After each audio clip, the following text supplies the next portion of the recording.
Welcome to టీ10 నేను రేవతి.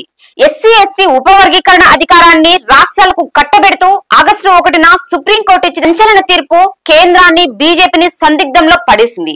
ఈ తీర్పును సమర్థించాలా లేక వ్యతిరేకించాలా అన్న స్పష్టత లేని అయోమయ స్థితిలో ఇప్పుడు కాషాయ నేతృత్వంలోని సర్కారు ఉన్నది. కేంద్రంతో పాటు పలు రాష్ట్రాల్లో బీజేపీ దాని నేతృత్వంలోని ఎన్డీఏ ప్రభుత్వాలు అధికారంలో ఉన్నాయి.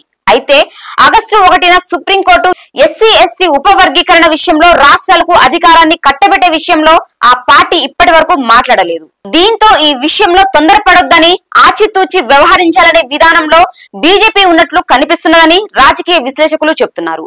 సుప్రీంకోర్టు తీర్పుపై ప్రభుత్వం సంబంధిత వ్యక్తులు సంస్థలతో మాట్లాడుతున్నదని, తగిన సమయంలో దీనిపై స్పందిస్తుందని బీజేపీ జాతీయ అధికార ప్రతినిధి దళిత నాయకుడు గురు ప్రకాష్ పాస్వాన్ అన్నారు. ఎస్సీలకు చెందిన క్రిమిలేయర్ ను గుర్తించి మినహాయించేందుకు రాష్ట్రాలు ఒక విధానాన్ని రూపొందించాలని సుప్రీంకోర్టు తన తీర్పులో చెప్పింది. అయితే ఎన్డీఏలోని జేడీయూ, టీడీపీ వంటి పలు కీలక మిత్రపక్షాల నుంచి వచ్చిన ఒత్తిడితో క్రిమిలేయర్ విషయంలో కేంద్రం వెనుకడుగు వేసింది.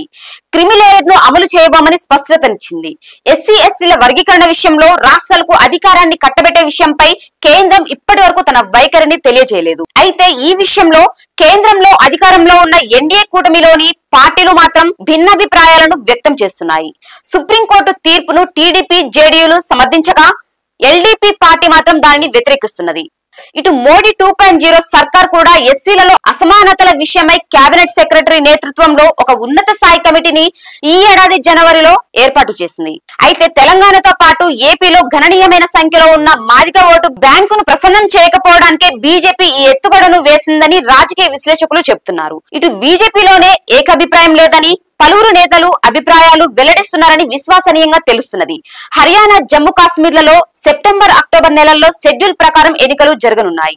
ఈ ఏడాదిలోనే మహారాష్ట్ర, జార్ఖండ్ ఎన్నికలు షెడ్యూల్ ప్రకారం జరగాల్సి ఉన్నాయి. హర్యానా రాష్ట్ర జనాభాలో 20% దళిత జనాభానే ఉన్నది.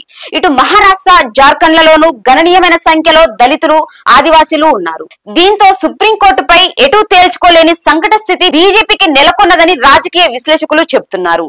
సుప్రీంకోర్టు తీర్పుపై దేశవ్యాప్తంగా పలు దళిత సంఘాలు ఆగ్రహంతో ఉన్నాయి.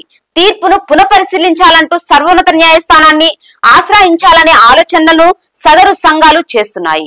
సుప్రీంకోర్టు తీర్పును కేంద్రం తప్పక తిరస్కరించాలని జాతీయ షెడ్యూల్ కులాల కమిషన్ చైర్మన్ అశోక్ భారతి డిమాండ్ చేశారు.